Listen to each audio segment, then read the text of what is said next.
तो गाइज़ हमने अपनी एनमैप की सीरीज़ को बहुत आगे तक लेके आ गए और अब टाइम आ गया एडवांस यूज़र बनने का। तो हमने पिछले बार मेटा एक्सप्लोरर लिनक्स को इंस्टॉल किया था और हमारे पास अब एक आईपी एड्रेस है। ये क्या होता है और इसका इस्तेमाल हम क्यों कर रहे हैं, पिछले वाली वीडियो के अंदर बताया। ये बहुत ही ज़्यादा वर्नेबल है, तो स्कैनिंग में आसानी होगी और आपको समझने भी।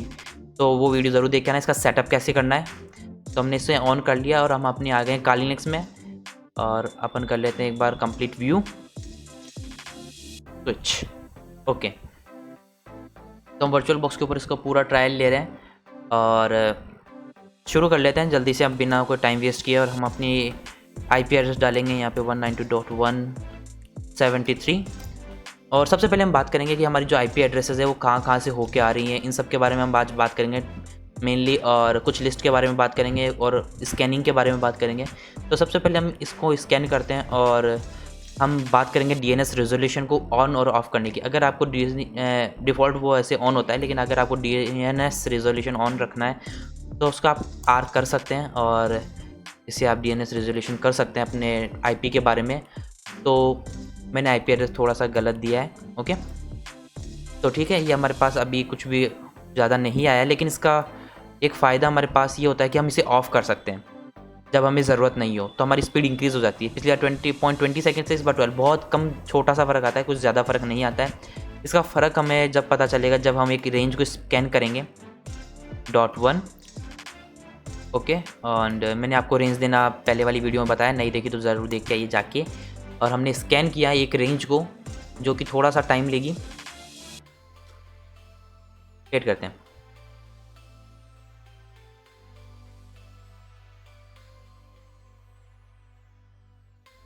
मैंने ये टेक्निक आपको बताई थी, एंटर करने पे हम देख सकते हैं कितनी % प्रोसेस कंप्लीट हो चुकी है।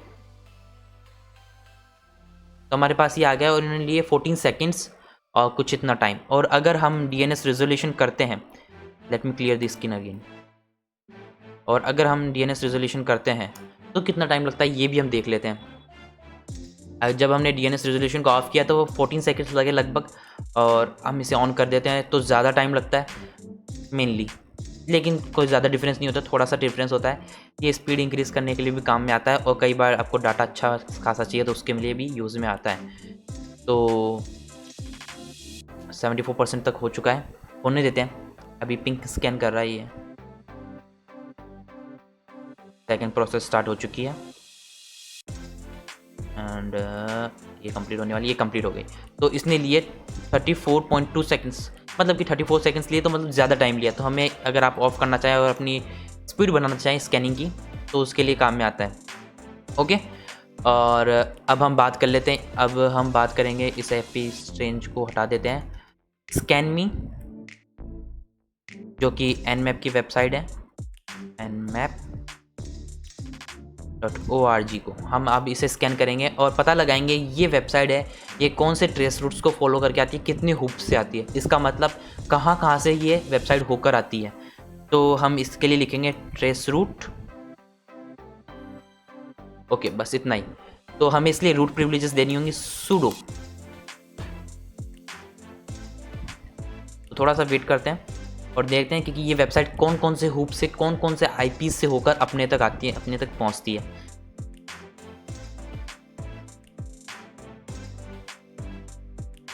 %33%, 36%। तो मैंने आपको बताया था अगर स्पीड इंक्रीज़ करनी हो तो F हम एंटर कर सकते हैं, जिससे इसकी स्पीड थोड़ी सी इंक्रीज़ हो जाती है, अच्छी खासी स्पीड बन जाती है। और भी यूज़फुल बनाने के लिए अभी ट्रिक आ रही है, जो कि हम पोर्ट्स को डिसेबल और इनेबल कैसे करके अपनी स्पीड्स को और इंक्रीज़ कर सकते हैं।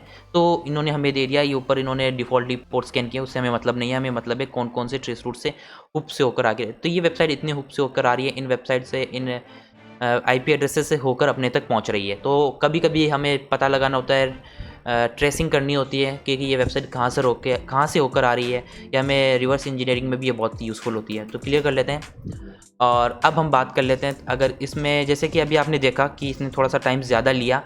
हम पोर्ट्स को स्कैन किया इस रीज़न से, तो हम पोर्ट्स को स्कैन नहीं कराना चाहते, पोर्ट्स को डिसेबल करना चाहते हैं, तो उसके लिए कमांड होती है SN, स्मॉल s और small n, tag small SN। हम ये पैरामीटर पास करते हैं और अब देखते हैं हमारे आईपी एड्रेस, जैसे कि इन्होंने पोर्ट स्कैन नहीं किया, डायरेक्ट ट्रेस रूट्स को ट्रेस किया। पोर्ट 80 के और TCP के ऊपर ये वर्क कर रहे हैं, अभी यूज़ कर रहा है ट्रेस रूट। तो आप पोर्ट्स भी दे सकते हैं अपने डिफ़ॉल्ट, जैसे कि मैंने आपको बताया था P दे के 22, तो ये सब आप दे सकते हैं। तो फास्ट स्कैन वर्क नहीं करेगा जैसे कि मैंने आपको पहले ही बताया है, तो इसे हम बंद कर देते हैं, रहने देते हैं। तो ये सब था। अगर आप पोर्ट्स को स्कैन करना चाहते हैं तो पोर्ट्स को स्कैन करने का मैंने आपको पहले बता ही दिया था कि P दे सकते हैं और पोर्ट्स को आप डिसाइड कर सकते हैं, और पोर्ट्स को डिसेबल करना है तो ये मतलब आपकी स्पीड को इंक्रीज़ करता है, और अगर आपको पोर्ट्स को नहीं देखना है तो उसमें बहुत ज़्यादा काम आता है। अब बात कर लेते हैं हम वर्बोस मोड के बारे में। बहुत ज़्यादा इंपॉर्टेंट टॉपिक आने वाला है वर्बोस मोड।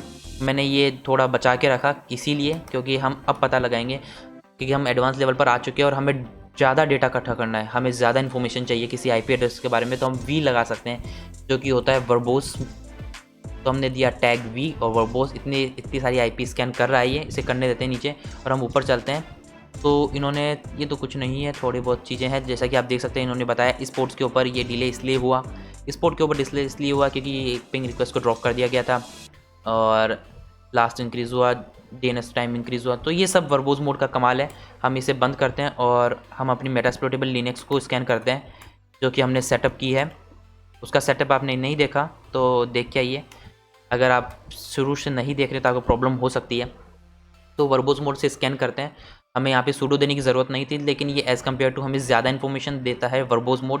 आप डबल वी का भी इस्तेमाल कर सकते हैं, जैसे कि इन्होंने पिंग किया और उसके बाद में ये स्पोर्ट्स के ऊपर डिस्कवर्ड हुए, और ये पोर्ट्स यहाँ पे ओपन है, और उसके नीचे हमें मैक एड्रेस मिला और प्रो पैकेट्स की हमें साइज़ मिली, कितने कितने पैकेट्स के ये जा रहे हैं। ओके, तो डबल वर्बोस, डबल वी कर सकते हैं आप। डबल वर्बोस जो और भी ज़्यादा इन्फॉर्मेशन के लिए होता है, लेकिन हमें एक पर्टिकुलर चीज़ को स्कैन कर रहे हैं तो हमें इसकी ज़रूरत नहीं है। लेकिन जब हम एग्रेसिव स्कैन करते हैं तो हमें इसकी ज़रूरत पड़ सकती है। हमें ज़्यादा इन्फॉर्मेशन इकट्ठी करने के लिए तो हम इस कमांड को दे सकते हैं, और ये बहुत ज़्यादा इन्फॉर्मेशन हमको देने वाला है। हमारा टर्मिनल फुल हो जाएगा एक तरीके से इन्फॉर्मेशन से। डबल वर्बोस इस काम में आता है, तो बहुत इंपॉर्टेंट कमांड है। 82%। तो मैंने आपको बताया वर्बोस और डबल वर्बोस, जो कि आपको ज़्यादा इन्फॉर्मेशन एक्सट्रैक्ट करने के काम में आता है। वेट करते हैं और देखते हैं हमें क्या आउटपुट मिलता है।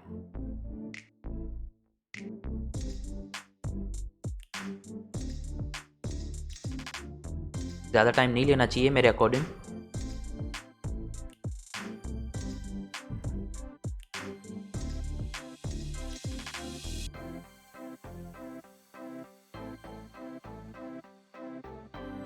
ओके, तो आई थिंक कोई प्रॉब्लम है, और हम इसे क्लियर करते हैं स्क्रीन को और वापस से क्लिक करते हैं।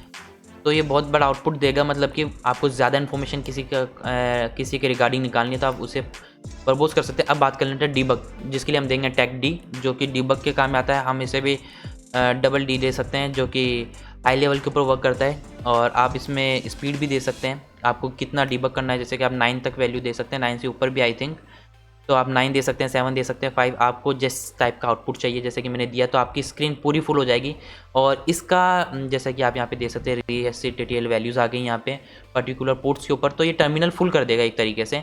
और हम ऊपर चलते हैं, और ये वर्क क्यों आता है, तो ये ज़्यादातर मास इन्फॉर्मेशन को कलेक्ट करने के साथ साथ ये वर्क आता है। अगर आपके पास कोई प्रॉब्लम क्रिएट हो रही है तो उस प्रॉब्लम को डीबग करने के लिए, किसी बग को फाइंड आउट करने के लिए, आप उस टारगेट तक क्यों नहीं पहुँच पा रहे हैं उसके बारे में पता करने के लिए बहुत इंपॉर्टेंट टॉपिक है डीबग। तो डीबगिंग हम जब इस्तेमाल करते हैं जब हमें ज़्यादा डेटा भी चाहिए और हमें प्रॉब्लम आ रही है स्कैनिंग के अंदर, और हमें पता लगाना है वो प्रॉब्लम क्यों क्रिएट हो रही है, तो उसके कारण हम इसका इस्तेमाल करते हैं डीबग।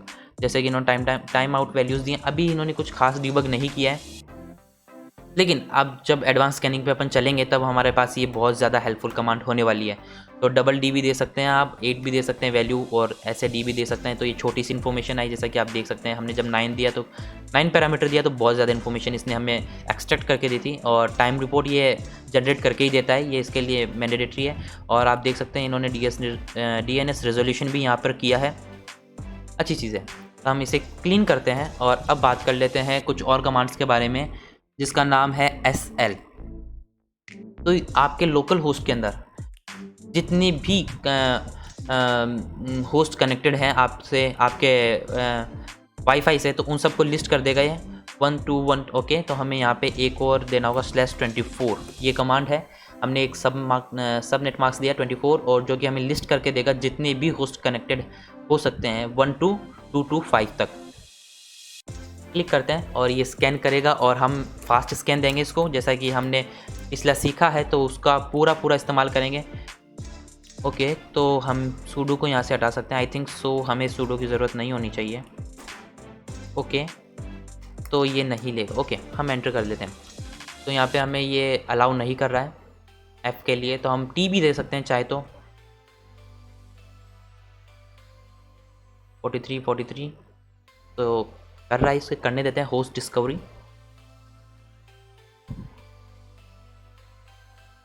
तो ये सारे होस्ट की लिस्ट आ गई। अगर किसी भी पर्टिकुलर आईपी एड्रेस से कोई कनेक्टेड, जैसे कि इससे हमारे आईपी एड्रेस है लोकल होस्ट क्या, इससे हम कनेक्टेड हैं इस आईपी से अपने लोकल एरिया के अंदर, काली लिनक्स वाली। और ऊपर चलते हैं तो हमें पता चलता है ये हमारा मेन होस्ट है, डेस्कटॉप जो भी है, इसका नाम भी हमें पता चल गया, बहुत अच्छी बात है।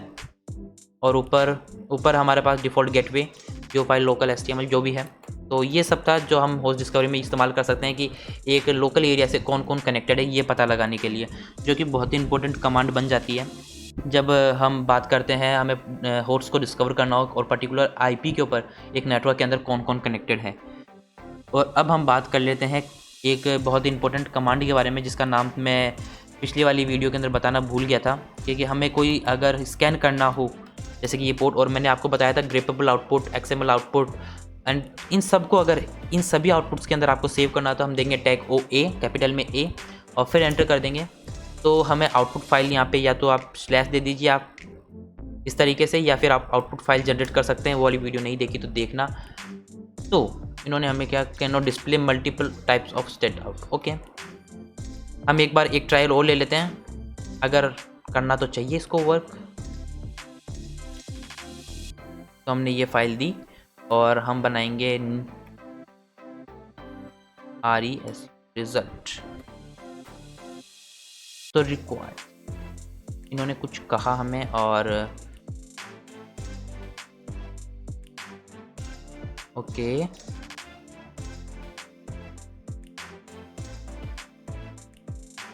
वाई, कोई गलती हो रही है मुझसे।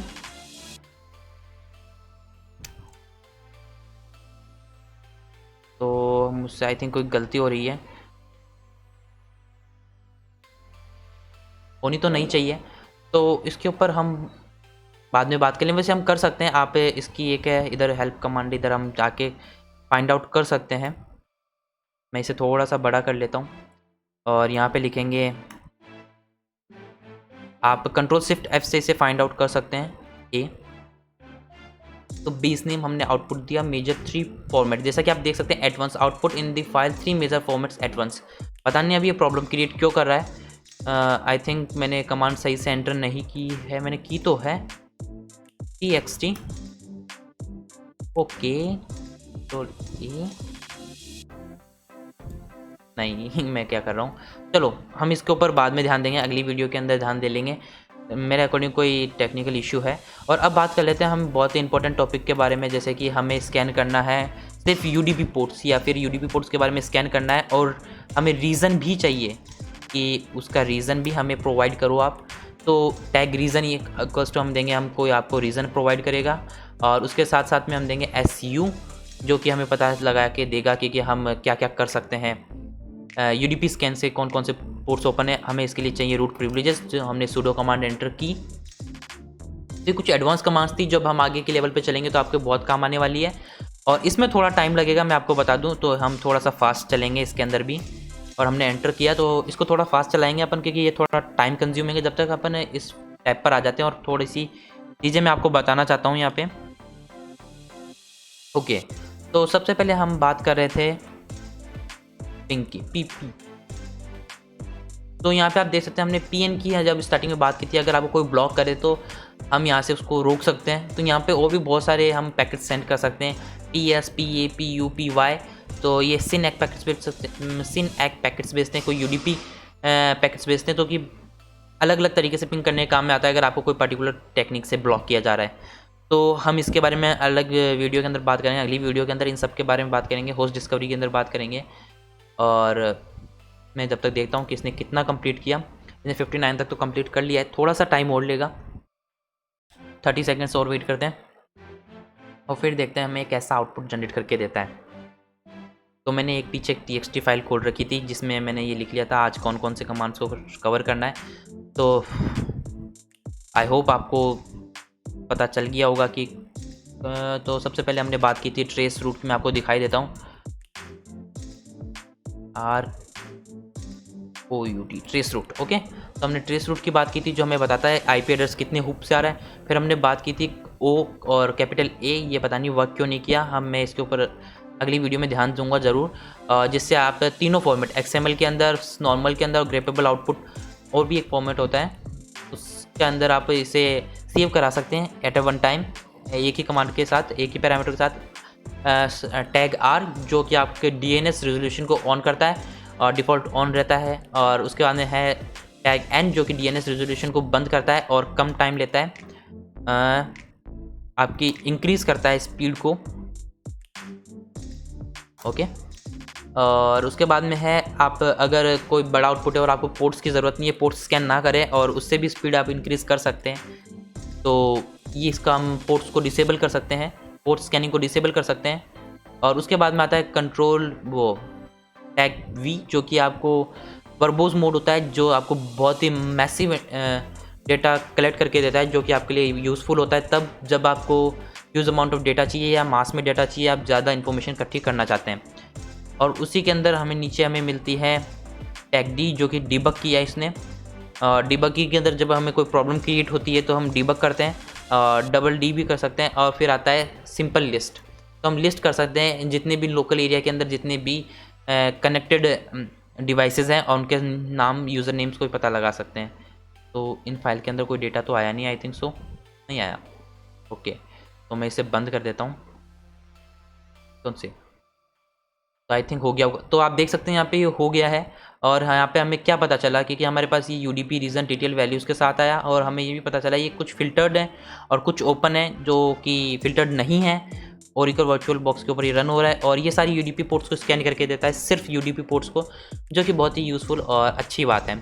हम रीज़न कमांड का एक और देख लेते हैं एग्जाम्पल, जैसे कि हमने किया सिन पैकेट सेंड किए और फिर देखते हैं रीज़न, तो सिन एक हमें रीज़न मिला इसका, और हम देख सकते हैं तो ऐसे हम रीज़न पता लगा सकते हैं बेसिकली। तो आपको कोई रीज़न जानना हो कि स्पोर्ट के ऊपर क्या वेपन है, इस रीज़न कमांड से हम अगली बार फायरवॉल को डिटेक्ट करने की कोशिश करेंगे। फायरवॉल डिटेक्ट करेंगे कि वहाँ पे किसी तरह का फायरवॉल है या नहीं है। और ये बस अब ख़त्म हो गया, जो भी सिंपल था ये थोड़ा सा बस ऐसे ही एडवांस था। अब हम बात करेंगे एक्चुअल स्कैन के बारे में, हम पोर्ट्स के अंदर एंटर कैसे कर सकते हैं। और मैंने जितनी भी सिंपल कमांड्स थी वो मैंने आपको बता दी हैं, और बहुत जल्दी हमारी वीडियो आने वाली है। हम नेक्स्ट के ऊपर बहुत ज़्यादा इंपॉर्टेंट वीडियो स्टार्ट होने वाली है जो कि आपको बताएंगी एक्चुअल हैकिंग के अंदर हम इन सब का कैसे इस्तेमाल कर सकते हैं। और so thank you so much for watching guys, see you soon, goodbye, और अगली वीडियो ज़रूर देखने आना।